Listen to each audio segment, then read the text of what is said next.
Want to know everything about 2 Halloween Horror Nights announcements, another house practically confirmed, and much more, including Halloween Horror Nights and just Universal Studios? Well, you're in the right place, for you're watching Woo, your weekly Universal news and updates, where I'm going to go over all of that and a ton more. And let's get straight into it with my first topic.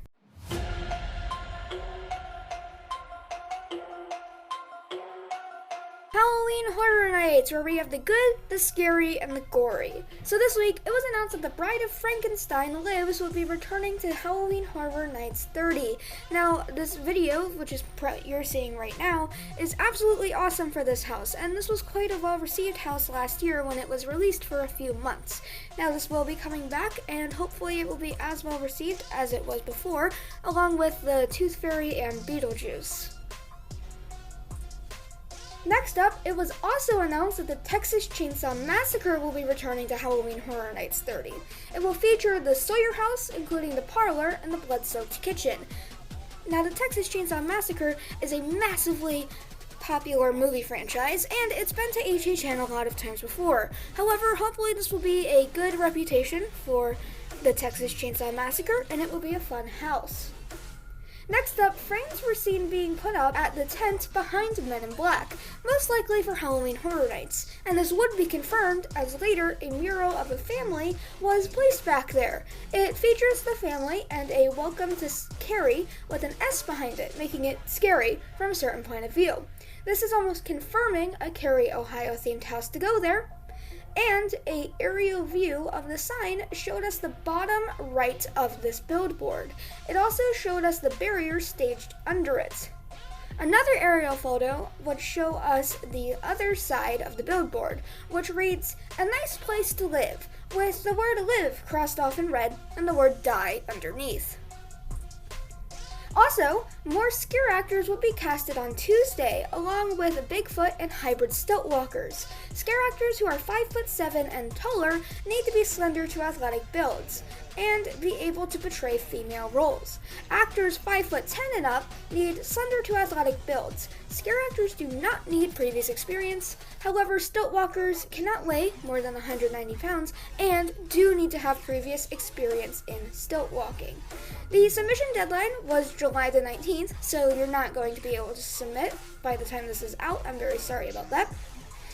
And later, another audition will be put out, asking for scare actors 5'9" through 5'11" to portray Beetlejuice, and actors that are 5'6" or taller with a dress size of 4 to 16 that are able to portray female roles. This application is for scare actors and scare actors that can sing.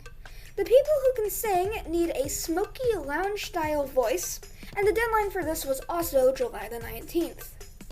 Finally, a new speculation map was released. This one now includes an original house replacing the house that was previously Creepshow Halloween 3 and refers to the show as Carnival of Carnage type magical show, which I have to tell you I would be very happy if this came because I personally love the Carnival of Carnage. Oh, and by the way, the original house is actually officially stated by them that they do know what it is, but they think that people are going to love it, so they don't want to ruin the surprise.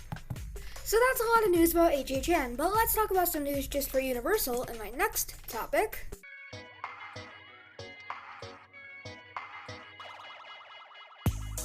General news for the Olympics start coming into play. So this week, due to Tokyo's state of emergency, Universal has actually offered for USA Olympic athletes to have 2 family members or friends that they will provide plane tickets for and 4 days of accommodations for during the event. This is a very nice thing of Universal to do, and they're doing this along with a lot of other major companies so that people can have a fun time watching their family or friends in the Olympics. Next up, the Men in Black Alien Attack pre-show returned, with both the starting room and the elevator show making a return. These have been gone for more than a year at this point, and it's cool to see them return, as they're quite humorous. Next up, Skull Island Reign of Kong turned 5 on Tuesday. Happy birthday of getting the absolute crap kicked out of me when I didn't know there were scare actors in the queue. Also, signs have been placed around the park for Hagrid's new reservation system.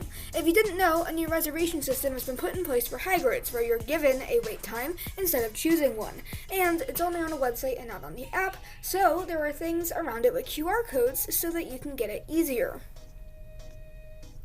Also, recently, new port of entry citizens have been greeting guests as the entrants of Islands of Adventure. Now, these are cool little characters that have just been around, and a lot of people like them because they're very atmospheric and very cool. Also, another huge thing, as of Saturday, the Velocicoaster has had 1 million riders in 2 months. That's crazy, but it also shows how efficient this roller coaster is. Good job on Universal's end. Finally, the Velocicoaster was closed all day on Friday, probably due to technical difficulties or refurbishments or something like that. So we talked about the Olympics a little bit in this topic, but something else pretty Olympics has happened in my next topic.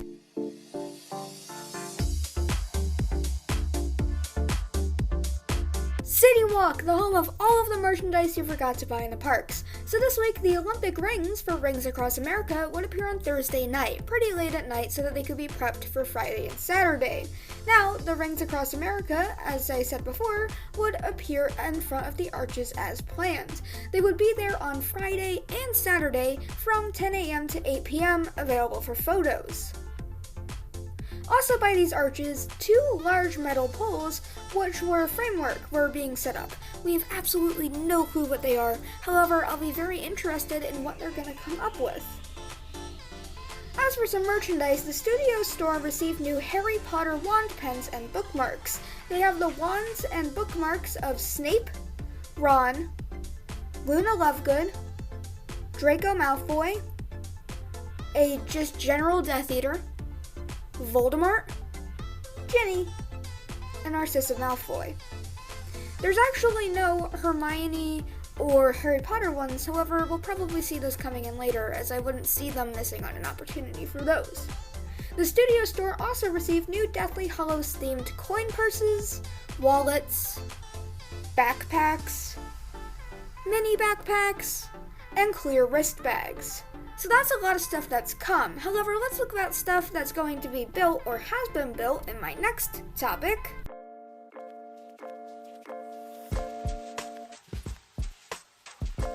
Construction, a topic where we have some news that could be relating to Halloween Horror Nights. So this week, an alien went missing from the Men in Black Alien Attacks line. This is most likely for refurbishment, and we'll be seeing him come back later.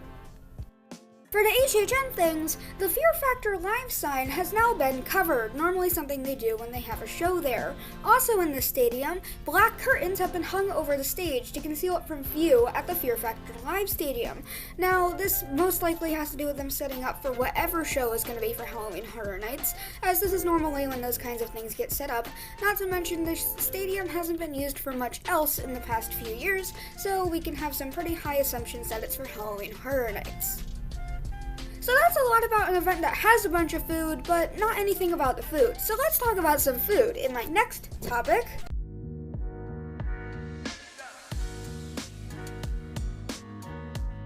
Food and restaurants, where I get to talk about all the delicious stuff at Universal Orlando Resort. So this week, Thunder Falls Terrace has a new roasted pernil, a generous portion of roasted pernil served with onion mojo, black beans, cilantro rice, and sweet plantains, and chicken roasted pernil, rotisserie chicken and roasted pernil served with roasted corn and potatoes. Bone Chillin' Beverages also no longer sells corn dogs, so you can't get corn dogs from this location anymore, as it would normally be a pretty quick place to get some food. All this food just reminded me of UOAP exclusive foods that are given out for pass holder days. Hey, how about we talk about that in my next topic?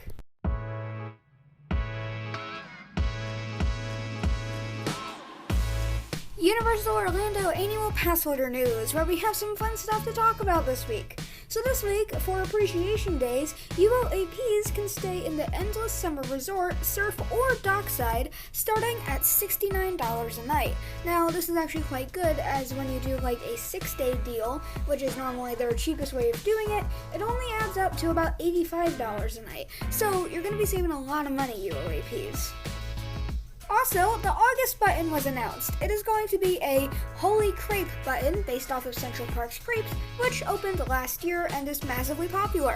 This is a really cool button, and I would suggest picking it up in either Toon Extra or the Universal Orlando Annual Pass Holder Lounge in Hollywood.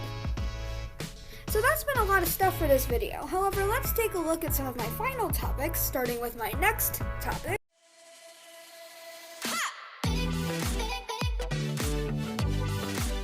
Merchandise, where you get to talk about all the new stuff that you can buy.